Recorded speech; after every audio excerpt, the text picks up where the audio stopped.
시중에 있는 많은 책과 강의는 학생들을 위한 것들입니다. 여기서 다루는 영어는 평가의 수단이죠. 효율적으로 암기해서 시험 점수를 얻기 위한 것들입니다. 성인이 돼서 시작하는 영어 공부는 달라야 합니다. 훨씬 더 재밌고 뜻깊을 수 있죠. 제가 좋은 책과 방법을 소개해 드릴게요. 한국에서의 영어는 두 가지로 구분할 수 있습니다.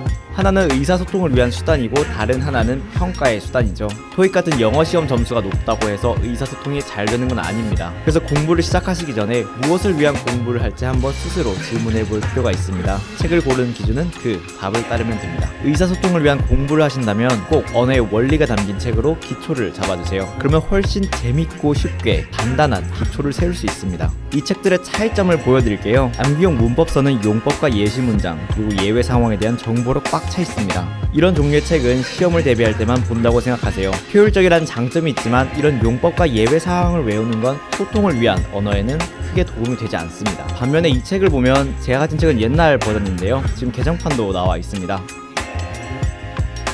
소설책처럼 우리글이 많죠. 큰 글씨책처럼 읽기도 편해요. 이 글들은 왜 이 문법이 필요하고 만들어졌는지를 설명하는 내용입니다. 이런 책들이 언어의 맥락을 알려주는 책입니다. 조금 더 자세히 들여다볼까요?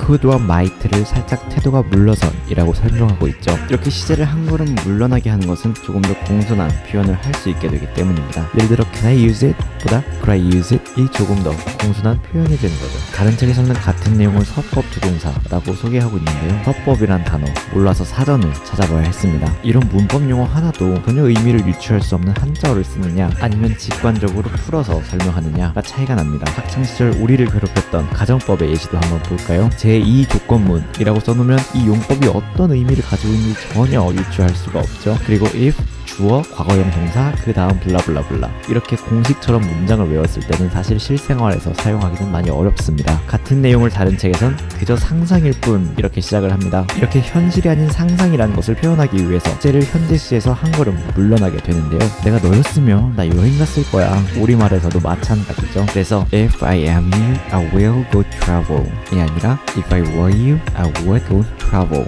이라고 표현하게 됩니다. 그래서 사실 가정법을 연습할 때는 현실에서 한 걸음 물러난다 이렇게 언어의 맥락을 가지고 가면 훨씬 쉽게 배울 수 있습니다. 꼭 이 책을 보실 필요는 없습니다. 이렇게 언어의 원리와 맥락을 잡아주는 책들이면 됩니다. 책을 한 권 고르셔서 천천히 노트 정리하면서 2회독, 3회독 해보세요. 쉽고 재밌게 기초를 쌓아놓으면 읽기나 말하기를 배울 때도 훨씬 빠르게 이해하고 성장할 수 있습니다. 그리고 공부는 시작했는데 정작 영어 쓸 일이 없다 보니까 지루해져서 그만둔 경험 있으시죠? 영어 공부를 할 때 중요한 두 번째 질문은 이걸 왜 하지입니다. 반드시 효용감을 느낄 수 있는 공부를 하세요. 내가 배운 게 정말 쓸모가 있구나, 내가 영어로 된 책과 영화를 즐길 수 있구나, 이런 경험 하나하나가 정말 중요합니다. 큰 재미이자 동기부여가 되거든요. 난 초보인데 하고 두려워할 필요 없이 바로 영어 원서와 콘텐츠를 즐기면서 공부하는 거예요. 누가 내 취지를 옮겼어? 라는 책입니다.